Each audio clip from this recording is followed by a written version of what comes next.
Bienvenidas y bienvenidos a su programa Escuela Judicial. Hoy platicaremos con Karen Silva, de la Escuela Federal de Formación Judicial. Vamos a hablar sobre la perspectiva de género en el proceso penal. Acompáñenme, comenzamos. Karen Silva Mora estudió la licenciatura en Derecho en la Universidad Nacional Autónoma de México. Es maestra en Derecho por la Universidad de Harvard, maestra en Política Criminal por la London School of Economics and Political Science, donde fue becaria Chevening. Ha trabajado en la organización feminista X Justicia para las Mujeres, en el Instituto de Investigaciones Jurídicas de la UNAM y en el Centro de Investigación y Docencia Económicas, CIDE. Su trabajo se ha enfocado en temas de acceso a la justicia, privación de la libertad y el género en el sistema penal. Karen, muchas gracias por acompañarnos. Bienvenida a tu programa Escuela Judicial. Al contrario, muchas gracias a ustedes por el espacio. Karen, pues como iniciamos siempre en este programa, tratamos de sentar un piso mínimo. Quiero preguntarte, ¿qué implica la perspectiva de género en el proceso penal?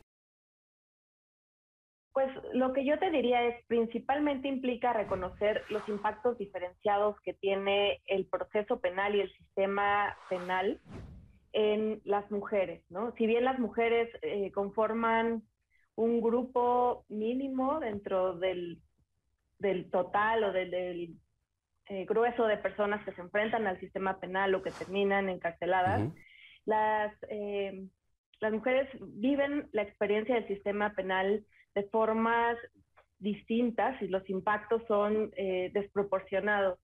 Pero esto viene no solamente en la forma en la que experimentan la prisión y las relaciones con las instituciones y los operadores de justicia, sino incluso antes, ¿no? Cómo sucede el involucramiento de las mujeres en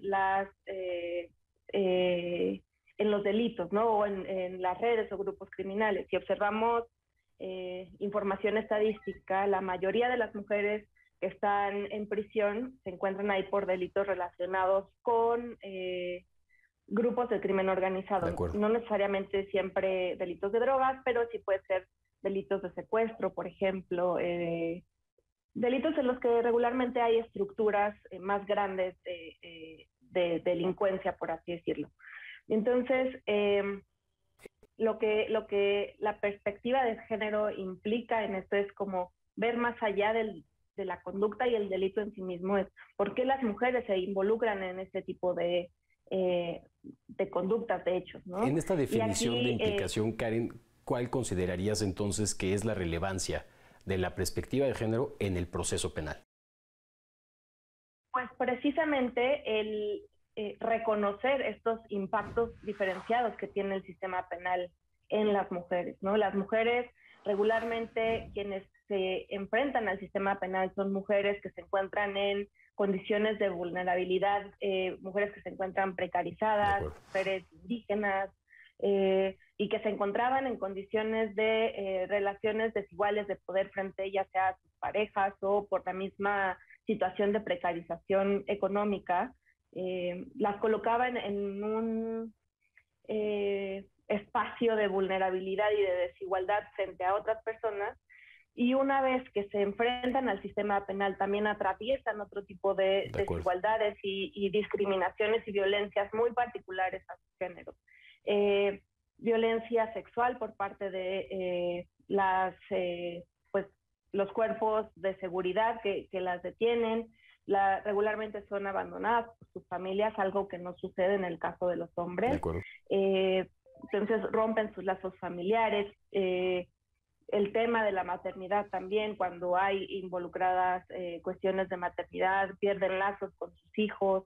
Entonces, el reconocer o utilizar la perspectiva de género en el sistema penal tiene esta importancia, ¿no? De reconocer que el sistema penal tiene un impacto diferenciado y por lo tanto mucho más dañino o doloroso en el caso de las mujeres, incluso cuando las mujeres conforman, digamos, la proporción menor de la población que se encuentra en prisión o privada de la libertad. Karen, pensando que la perspectiva de género es entonces una garantía de igualdad, una garantía de acceso a la justicia, y ahí reside precisamente su relevancia, ¿cuáles considerarías desde tu experiencia que son los límites que presenta esta herramienta en el proceso penal?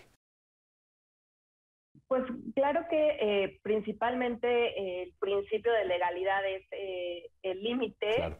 pero también muchas veces es la excusa, ¿no? Creo que aquí el interpretar la ley se tiene que hacer de una forma mucho más integral y reconociendo que la justicia a veces necesariamente requiere integrar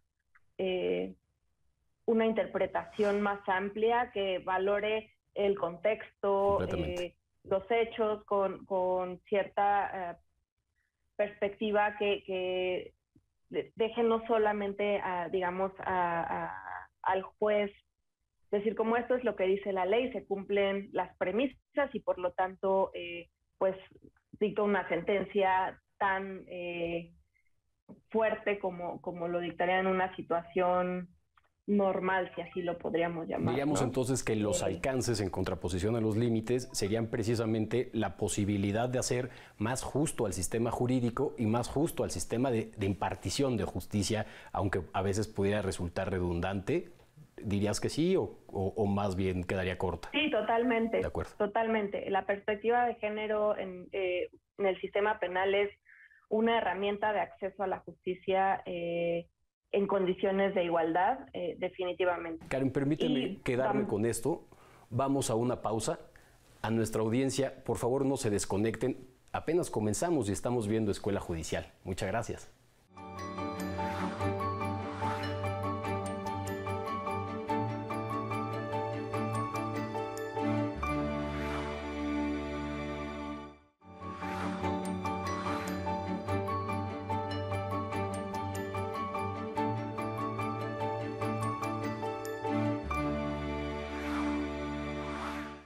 Estamos hablando con Karen Silva, secretaria técnica de la Escuela Federal de Formación Judicial, y estamos platicando sobre la perspectiva de género en el proceso penal.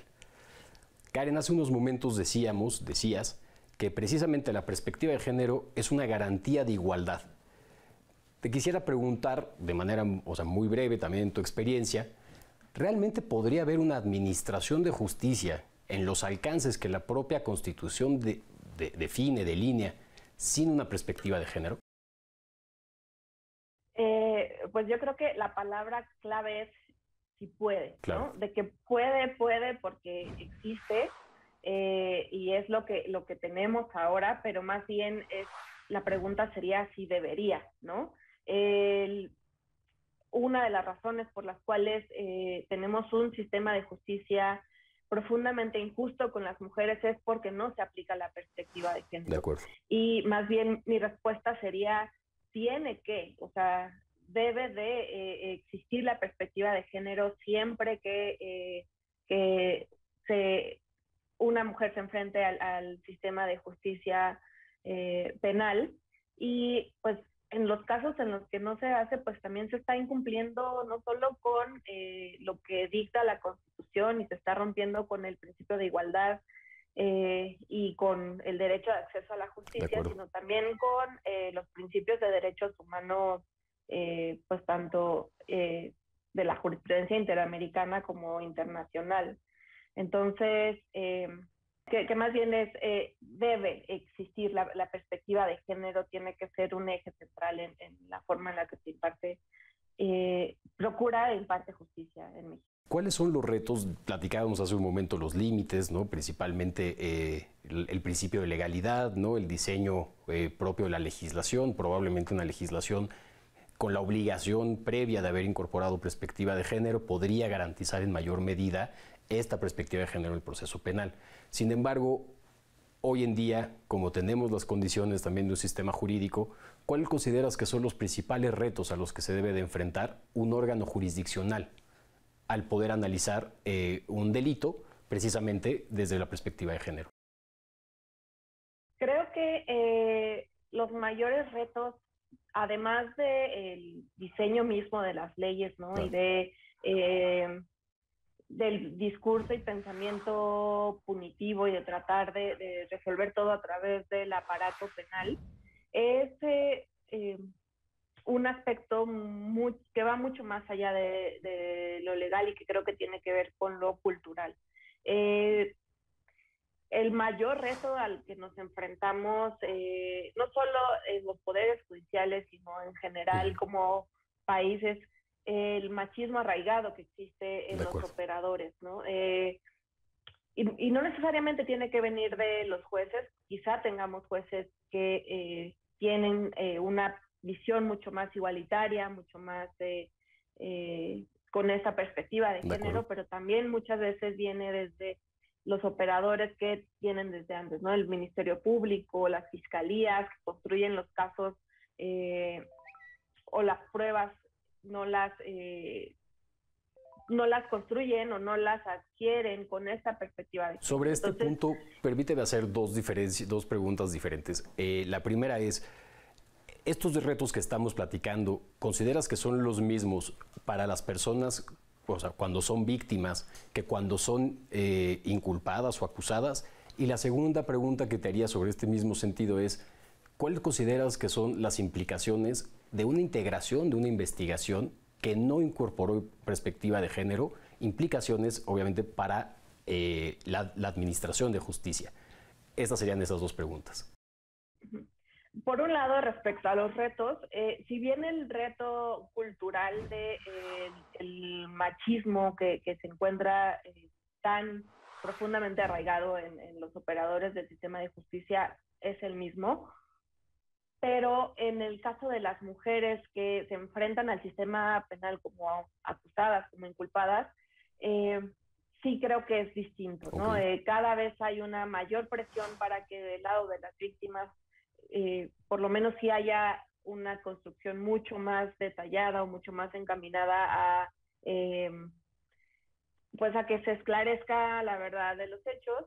Pero en el caso de las mujeres que se enfrentan al sistema penal, pocas veces se hace como análisis del contexto. Las mujeres que cometen delitos o que se enfrentan al sistema penal, ya sea que hayan cometido el delito o no, regularmente son etiquetadas o estigmatizadas como malas mujeres, malas madres. Por lo tanto, digamos, hay una carga ahí como mental o emocional de los operadores como adicional al tema de es una persona que cometió una conducta que está prohibida por la ley, ¿no? Ahí está, digamos, como doble castigo, doble sanción que se les da por ser mujeres que están rompiendo con el estereotipo que se les asigna o el rol que se social les asigna y culturalmente. Sociedad, ¿no? Karen, permíteme por favor dejar tantito pendiente, esta es la segunda pregunta que hacíamos. Vamos a una brevísima pausa.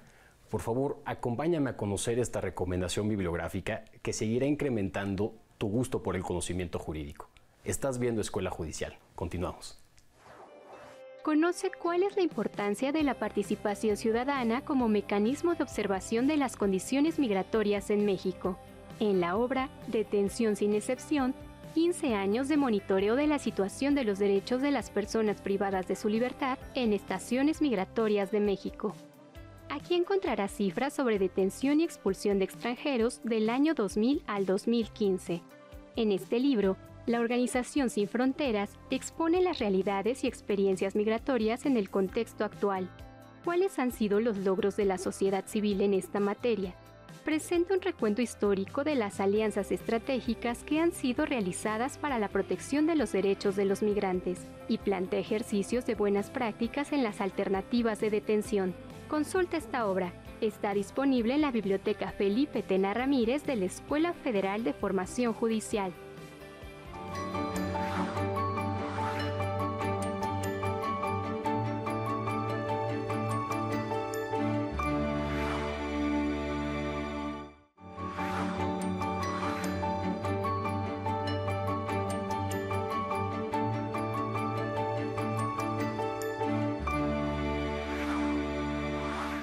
Continuamos en Escuela Judicial. Karen, hace un momentito nos quedábamos con el pendiente de conocer, a tu juicio, cuáles son las implicaciones para el Poder Judicial, para los órganos jurisdiccionales, cuando las autoridades administrativas encargadas de la investigación integran una carpeta de investigación que no tiene y que no incorporó perspectiva de género. ¿qué implicaciones tiene para el acceso a la justicia? Y a partir de esta pregunta quisiera formular una extensión. ¿Dónde estamos? ¿No? O sea, en este sentido, ¿cuál es el grado, cuál es el estado de avance a tu consideración de la perspectiva de género en el proceso penal? Claro, pues lo que respondería a eso es en términos muy prácticos, pues cuando una carpeta de investigación no está integrada adecuadamente con perspectiva de género, puede dificultar al órgano impartidor de justicia la valoración de las pruebas, de los hechos con la perspectiva de género si no se encuentran completas, ¿no? Digamos, no impide que el órgano jurisdiccional aplique la perspectiva de género, al contrario, creo que le genera más bien una tarea adicional de leer todas estas pruebas y estos hechos con un lente distinto.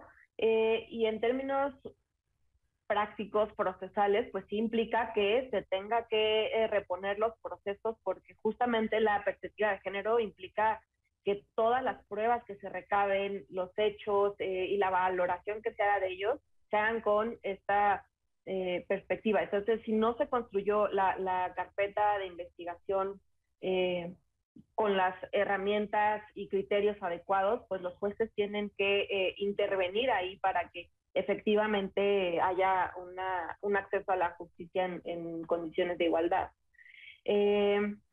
Respecto a la siguiente pregunta, ¿en dónde estamos? Exacto. Pues, como te decía al inicio del programa, creo que estamos en un momento en el que, si bien se habla mucho de la perspectiva de género y digamos, al menos a nivel jurisprudencial o de la Suprema Corte, ya se ha trabajado mucho en el concepto, en desmenuzar qué implica la perspectiva de género, pues sí hace falta mucho aplicarla en la operación, ¿no? En el día a día de los jueces, en el fuero local, en los jueces federales.